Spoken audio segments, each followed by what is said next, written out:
यसलाई चाहिँ साग भन्छ क्या र धनियाँ सोप साग कति फलेको छ हेर न सागको मुठा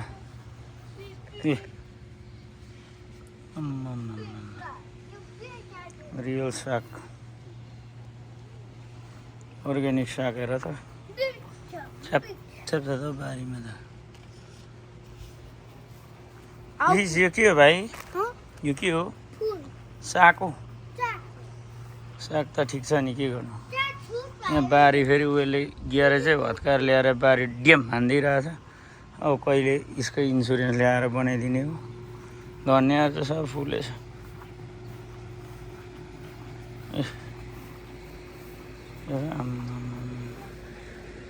उफ पर त्यस्तै छ पर पनि त्यस्तै छ सागले चाहिँ गर्छ